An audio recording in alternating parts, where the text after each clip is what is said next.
So I did it. This is the iPhone 10R. I switched from Android to iOS, and spoiler alert, so far I'm really happy with my decision. So in this video I'm going to tell you why I decided to switch from Android to iOS, a few reasons and few pros and cons of each of the operating system.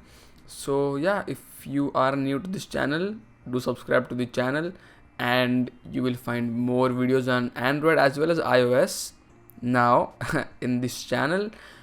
So yeah, that's pretty much it. Without any further ado, let's get started. So this here is the iPhone 10R that I bought a couple of days back, precisely 3 days back, and so far I'm really enjoying it.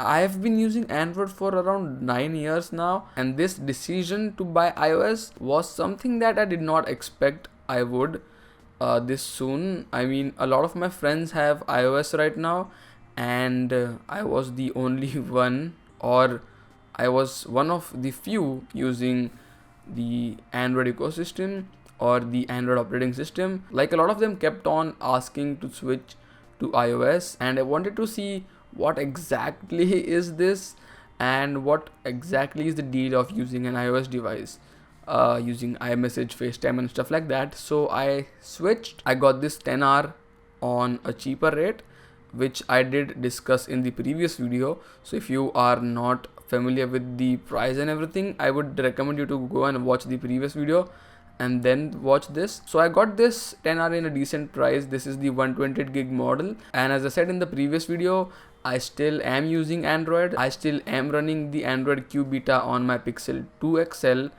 and I still am using it to record this particular video. So I'm not really over Android. I use it as well. So for now, the primary SIM is in the iPhone 10R and the secondary SIM is in the Pixel 2 XL, which I use for business calls. I would not say business calls, but I give that number to a particular company or any marketing company.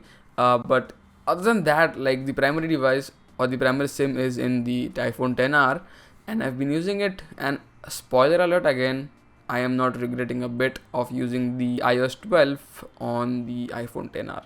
So first, I'm just gonna talk about few things that I miss on iOS that I really liked on Android. So first things first is the notification panel, and I miss it a lot. Like, I was really used of getting all the notifications on the top left of the phone, and now due to this notch, I really miss it. And I was very much used to the notifications on Android, so I always have to swipe down and check for notifications. So that is another step to look at the notifications, and you don't even get to see the notification icons in the notification panel itself. So that is the first thing that I really miss on Android, and also the ability to group important messages at the top and the less important things on the bottom. So iOS does group messages or notifications, but it does not like group it based on the importance. It just keeps on piling up notifications, and that is really frustrating. So you have to go through a lot. If you have a lot of notifications, or if you get a lot of notifications, you have to scroll deep down to check your important notifications. So that is a bit of a hassle, but other than that, like, it has not been a big deal to me, but I miss it on iOS. So that I miss. And the second thing is, on the keyboard side, I miss the swipe keyboard. I know I could install the Gboard from the App Store, but the iOS version won't let me set it to the default launcher, and I'll have to switch to Gboard every time I use it. So that is another thing. Like, you have to switch every time you decide to use the Gboard. So I miss the swipe keyboard. I used to use it a lot, and I really miss it on the iPhone. Third thing people would miss are the widgets, which I don't really miss because I never exactly used widgets on my home screen. So I don't really mind not having widgets. The things I do need are on the left hand side. So other than that, I really did not use any widgets. People add up Gmail notifications, Gmail widgets and stuff like that, but I did not really use it that much. or never basically, so I don't really miss it. And the next thing that I miss is the camera. This might be specific to a Pixel device, but I do miss the camera a lot, like a lot. So I recently compared the two cameras on the 10R and the Pixel 2 XL on Instagram, and these were the results of it. So as you can see, this is a shot taken on the Pixel and this is taken on the iPhone. The exact thing that I saw with my bare eyes or naked eyes is this.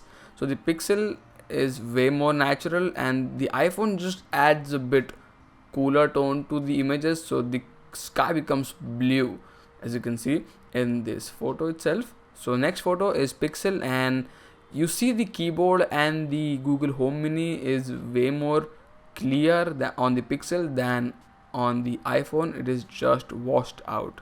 There you go. Next photo is from iPhone. So this in the background you see the green lantern. It is much more clear in the Pixel than on the iPhone. There you go.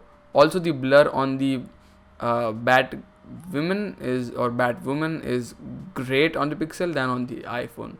So next thing is, so this is just me saying that these were taken on the Instagram app and not the native camera app. So the next is a zoomed image of a truck. So it is much more clear on the Pixel, and this is the iPhone image, which is much more softer in comparison. So these were a few of the images that I took from the respective phone. And another thing I want to show you guys, if I go into my Google Photos real quick, so these are a couple of photos that I wanted to show you guys. So this is taken from iPhone 10R, as you can see. So this is from the 10R, and if I swipe on the right, this is taken from the Pixel.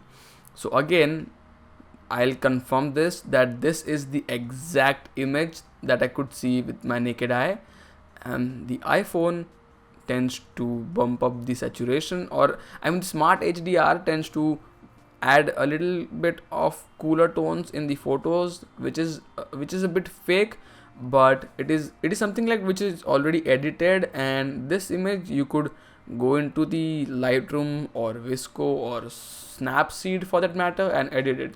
But this, as you can see, is like it looks already edited in some editing apps which I don't really like, because I like to edit my own photos, and I don't know why, but I really don't like the Smart HDR working on the iPhone. So this is the same photo again. So this is taken from the Pixel, which is right over here, as you can see, and this again is from the iPhone.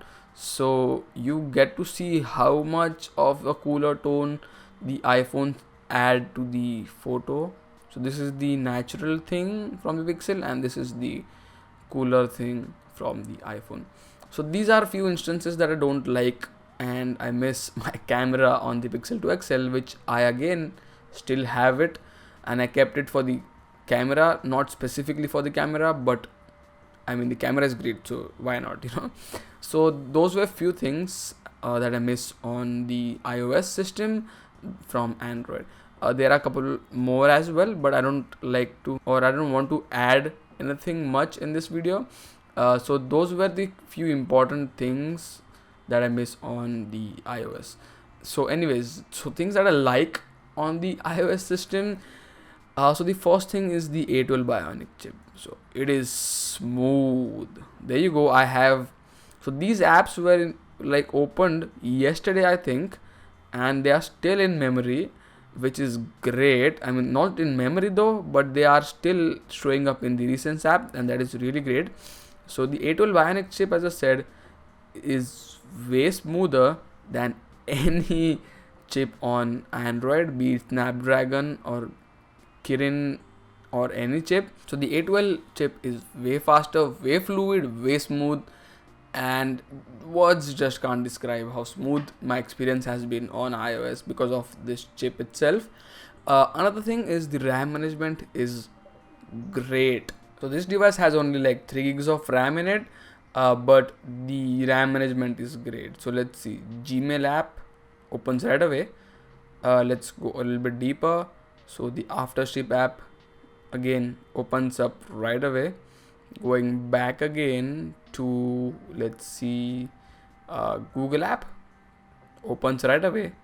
And again, let's go back to the weather app. I think it might reload because I'm guessing it is from yesterday.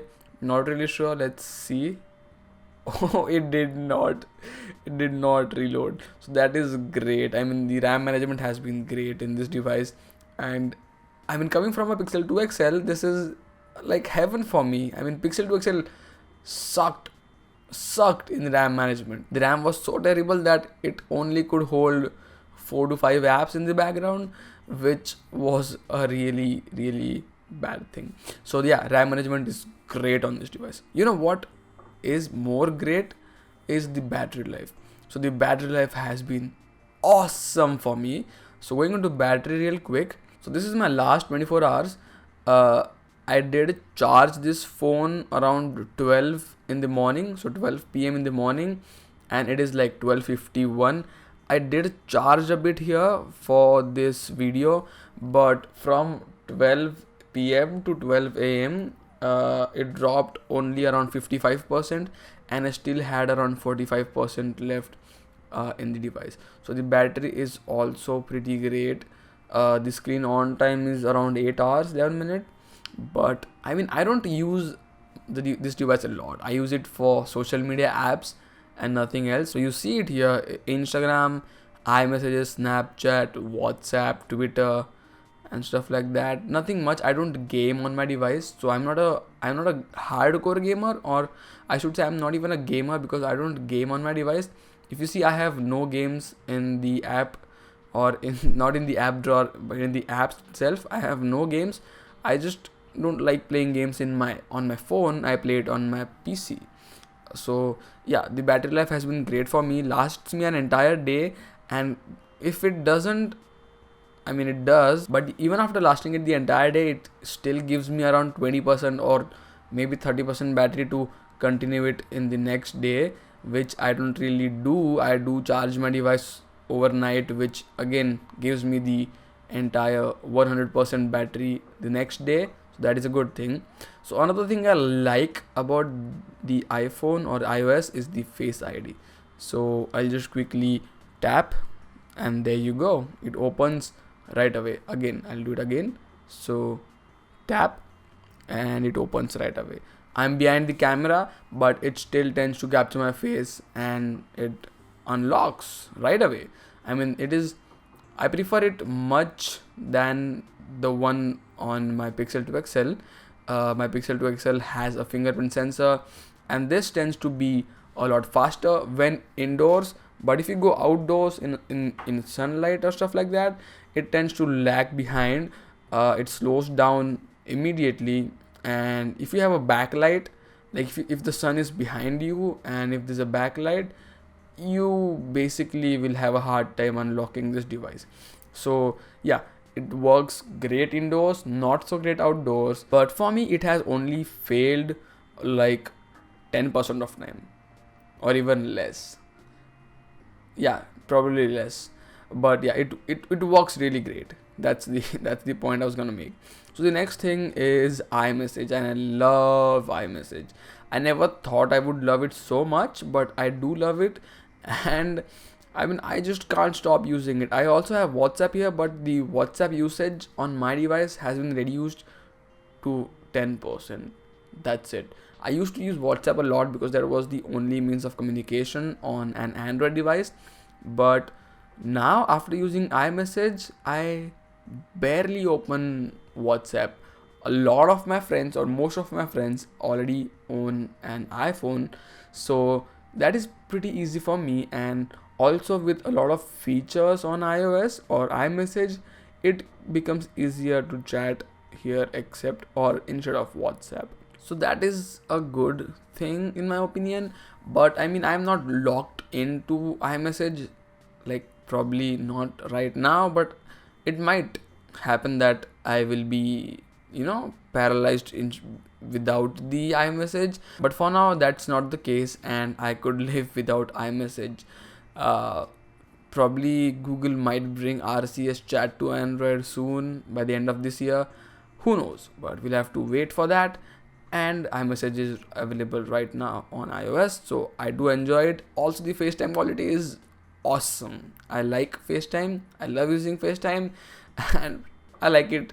I'm sorry to say this, but I like it more than Duo. Quality on Duo was not so great, but quality on FaceTime is great. So those were a few things that I like. And another thing I like here is the app optimizations. Every app works great with iOS. Like I've not seen apps which do not work great. By the way, follow me on Instagram, Twitter, and anywhere that you want. All the links will be in the description below. But all apps work way smoother and way faster, I should say, on iOS than it does on Android. Like, not all, but most of them. Even Google apps like Hangouts and the Gmail app and the Chrome works awesome in iOS. I used to miss notifications from Gmail on Android, which is not the case in iOS. Like, I get each and every mail or email notifications on iOS.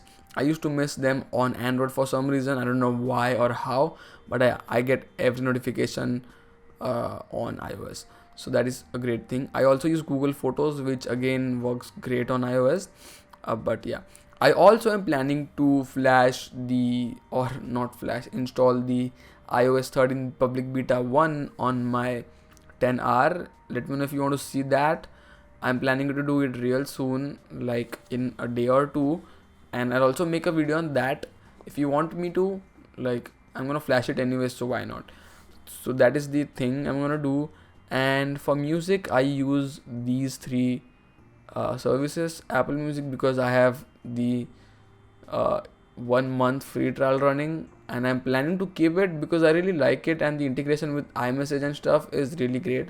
Spotify has been great. I'm on the student discount or whatever that is, and SoundCloud to explore new music. What else? So few apps that suck on iOS right now, or specifically on the 10 series, is going to be the Aftership app, because it won't load the entire like the new resolution. So there you can see you don't get the new resolution on Aftership. And the Starbucks app really suck on iOS. It doesn't load, it logs me out randomly. So I mean, those were the only two apps that I noticed not working properly on iOS. Other than that, every app seemed to work fine. No issues in that regards. So other than that, this is the iPhone. I mean, it just works. This should be the motto. Like, it simply works. On Android, you can customize the hell out of your device, like putting launchers, putting icon packs, flashing ROMs and other stuff. But on iOS, it's simple and it just works. Everything works fine, everything works normally. You don't have to do anything for it to work. Like, you don't have to put any apps, any kernels or anything. It just works, and it works really, really good. And in this past 3 days, I've been enjoying my 10R more than I ever thought I would, and I have no regrets in purchasing the 10R. I love it. I'm enjoying it. I still do miss my Pixel. I mean, I used Android for 9 years, so I mean, I deserve to miss the Pixel, and I do use the Pixel as well. So I'm not completely dedicated to the Apple thing, because I don't have a Mac, I don't have the iPad or Apple Watch. I still own the Moto 360 generation 2, so that is also synced to my Pixel 2 XL still. So I'm not completely dedicated to the Apple ecosystem, but I do enjoy whatever I have on the 10R, and it just simply works, man. So that is the beauty that I like about Apple, is it simply works. So a lot of people also had questions on the case. So this is the ring key or ring K, whatever you want to call it, case on the XR or the 10R. I'm so sorry, 10R. I'll put the link in the description for this case, and it looks good. It works fine. It adds grip to your phone, so that is really cool. I've also ordered the D-brand grip for my 10R, so if you want to see a video on that, I'd love to make it as well. So yeah, that is pretty much it. This was the 10 hour. This is my experience using iOS, and this is the reasons why I switched to iOS. So that is pretty much it. Thank you for watching this video. If you like this video, make sure to give it a big thumbs up and do subscribe to my channel if you haven't already. And yeah, I'll catch you guys in the next one.